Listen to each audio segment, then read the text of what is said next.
Alright, ladies and gentlemen, Baron here. So today I'm flying the Macchi C.202 Folgore. And I'm flying it over Stalingrad, which, now that I think about it, is actually relatively appropriate, given that the Italians did fight in the Russian theater. They were predominantly operating in the Mediterranean and Africa, but they also fought in Mother Russia. So I am actually flying arcade, and I have not flown arcade in a couple weeks. This was from last night. This was my second arcade game in probably, I don't know, three to 4 weeks maybe. I've been trying to get more into historical. One thing I've been really enjoying about War Thunder is I've had so much fun in it, and there's enough detail in terms of, like, I mean, everything. Just look at the camouflage pattern here. Obviously it's probably a North African camouflage paint job right there. So if you're in a spotter plane flying overhead and this thing's mixing with the dirt of Egypt, Libya, Tunisia, stuff like that, it'd blend a little in. But and then everything to all the aircraft we have, and what is it? I mean, we're still in beta. They're gonna add so much more aircraft. I mean, there's so much detail, and I've had so much fun that I've really just started researching aircraft a lot more. I mean, as most of you should be well aware, this was my first real flying game. So I started in arcade, and I guess I've evolved a little bit. And look at that, I'm chasing a fellow Italian right here. But he went swimming. So yeah, I started out with arcade, played that almost exclusively for a couple months, and then I'd say in the last month I've really given historical battles a chance. And I mean, it's a tough learning curve going from arcade, where it's pretty much just derp to derp derp. There is definitely some skill involved, but you can pull crazy maneuvers. And you're not really punished for flying unrealistically. And then going to historical battle, look at that, the Hurricane, another aircraft that the Folgore favored up very well against. Not necessarily very well for all you Brits out there, all you chaps, but it held its own. So anyway, yeah, I'll get into more of kind of the historical discussion a little later. There goes your elevator, sir. And hello, friendly teammate. So I'm going to talk about the MC.202 Folgore. I really like it. It's sleek. One of the reasons I like it was, as a newbie player, I started out as the Germans. And I tried to grind up because I was like, oh man, I want BF 109s and Focke-Wulf 190s. And I didn't know very much. I would consider myself a World War II buff, but more in terms of like grand strategy at the time I began playing this game. And I actually started playing this because I realized it looked fun. I'd seen a couple videos by Jingles and Sidestrafe and Krebs, some of the bigger guys at the time, some of the first relatively bigger YouTubers who adopted this game. And ooh, overshot. But and it was also a game that I could play with my friend Hambone, who is a huge fan of flying. But so let us see. I get all ADD'd, when I talk about this stuff. Goodbye, Buffalo. But yeah, the MC.202 Folgore. Yeah, I remember where I was now. I was grinding the Germans hard, and I wasn't very good. And on top of that, the level 2 Italian planes were just downright terrible. I think the G50s. And because they were terrible in that they were relatively maneuverable, but when you suck and you're inaccurate, and look at this, I'm still relatively inaccurate. I'm a lot better at maneuvering, but I would say my accuracy, it's just tough when you're accounting for teammates who could run into you. You're looking around, looking at minimap every couple seconds, or you should be. But you know, you're bullet hosing, as the mighty Jingles would say in arcade. And especially with the Italian aircraft, because they have such weak armament, you have to just spray, you know, a ton. But then finally I got to level 4, you know, because you're racing up that Italian fighter track, because there's no real, you got your Heinkels, but you know, the Italians. Finally I get to this Folgore, and so it was finally when I felt like, you know what, I have a really bad mamma jamma right here. I'm flying a pretty potent fighter, because you're flying around, you're very accurate, you're relatively powerful, and you're very fast. As far as like a level 4 fighter is concerned, in my opinion.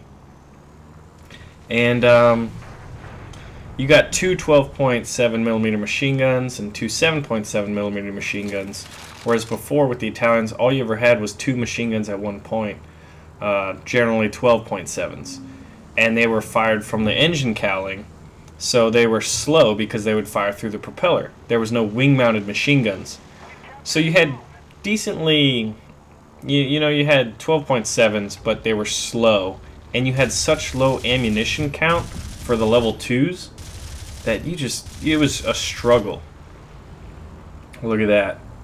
And so it's kind of has a special place in my heart from the early days of grinding the Germans. And I'm a big fan of this aircraft, and it's gotten me to research Italian aircraft a little more. But there's only one variant of this, and I think at some point Gaijin will release, or you know, we'll put into the game some of the other variants. One of the variants I would like to see is the Caccia Bombardiere, I believe is how you pronounce it, or the MC.202 CB, which means fighter bomber. So you'd have hard points on your wings for bombs or even drop tanks. I don't know if even in full real battles or historical battles, if the game could ever warrant drop tanks. I think some of the aircraft have them. I believe that the Japanese level 12 fighter, I think it's the Shinden, I think that has a drop tank under it. And if planes have them, you know, just another little bit of spice would be if you could drop your drop tank, and that's why it's called a drop tank. Give you a little more maneuverability. That'd be kind of cool. So yeah, but basically the point of this is I left from historical battles. You know, I was like, oh, it's the end of the night. I just want to play a quick arcade battle, just kind of see what it's like again. And it's very forgiving. And I was just surprised at given the month or so I'd been playing historical battle. You have to be rather disciplined. That was the first thing I had to learn, even on top, before other things like having to lead targets. You have to not run into stuff, or you will die relatively quickly, because there are some pretty good fighter aces out there rolling around in the historical battles. And so I had gone from historical battles to arcade battles, and I think, like, I now realize that when I'd played with some of the other YouTubers, I know Ram, for one, was always big on just riding me by, like, Baron? Man, I gotta get a good Spanish accent. I'm not even gonna try it, but he'd always be like, Baron, you run into stuff, and then you get shot down by, like, 6 planes. What do you expect? And I think playing historical battles has taught me self-control and restraint. But now I'm chasing another Folgore. By the way, Italian accent, probably one of the coolest, most royal, most regia. I'm just like talking crap right now. But it is pretty cool. I'd like to see a lot more Italian planes in the game. Oh, I really want to kill my my brother in arms right there, Mr. Taha. Come on. Aw. Look at those assists racking up though, huh? How about that? Critical hits. See, in a historical battle, you get a critical hit. Depending on where it is, you can just let them fly into the ground or let them burn up. If you hit them with some incendiaries or whatnot. Every now and then poach a dauntless. No big deal. Mr. Stuka. But yeah, so going from, if you really want to get yourself just kind of a better pilot in general, do historical battles, suck the first couple games, you know, learn the ropes, pay your dues, get a hold of the learning curve, and then every now and then go back in arcade and just own, because it really is, after playing historical, arcade is insanely simple. I wouldn't say it's easy to stay alive, but it is, yeah, I mean, stay alive and get a lot of kills, but it is very simple, and it's also very forgiving. And the discipline you learn from historical battle will get you games like this. I'm a big fan of, I would much rather get 5 kills and no deaths than like 12 kills and a couple deaths. You know me, I've put out videos of aces before. And spoiler alert, this is an ace video. With my Folgore! One of my new favorite planes, although you can see by how many assists I got at the end of this game. It shows early war, the Folgore was just a pretty good aircraft. It compared favorably against some of the earlier BF-109s, and one of the main reasons was because it had a Daimler-Benz 601AA engine. So it was a licensed German engine put in an Italian aircraft. So you have what the Germans did very well, was make beastly engines. And then you did what the Italians started doing, you know, interwar to later war period, when they started making just great aircraft, great designed aircraft. Unfortunately, a lot of those, at the beginning of World War II, Italy was just like retarded in terms of, they tried to zerg, basically. They had, I think it was at the beginning of World War II, like 1938, 1939, Italy had as many aircraft as the British and the French combined, but they were, for the vast majority of them, they were obsolete World War I and interim war period aircraft. And, you know, the British had some pretty good aircraft, Spitfires, Hurricanes, stuff like that. So that's part of the reason why you experience such terrible performance with, you know, the level 2 Italian fighters. And it's not really until you get to level 3, which you feel like you have at least a decent amount of ammo count to where you can actually spray with your, you know, your dual weak machine guns against targets. But yeah, so another interesting thing is, finally the Italians later in the war realized, you know what, we need more than these 4 little flimsy machine guns, and our Folgore is a pretty good aircraft, but you know, why not put a better German engine into it and then give it some cannons? And they did that, and they made the MC.205, but it was a little too late. But the Folgore fought in Russia, the Mediterranean, Africa. Pretty good aircraft for early war period. And it's like, if you're Germany, you're like, Italy, you had one job. You know, just take Africa. Alright, you didn't do that. Alright, you have one job, just defend Italy. Alright, you didn't do that either. So the Germans would have to, like, put men in Africa, had to put men to defend Italy. It was like babysitting, pretty much. And that's not to say anything against the Italians in the war. I think most people regard them as rather brave.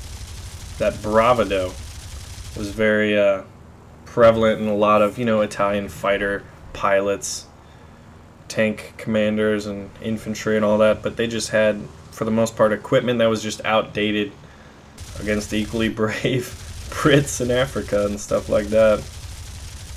But yeah, man, really big fan of this aircraft. I've tried it out in historical battle, and it climbs so well. I think historically it had a 18.1 meter per second climbing rate, but I think in the game, at least on the stat sheet, I think it's at 20. So it's a fast climber.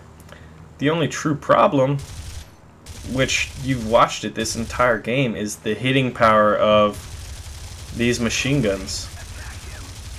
I've got so many assists, whereas, you know, if I had something with probably, if I had one 20mm cannon and the same armament, it would have just taken down a lot more aircraft.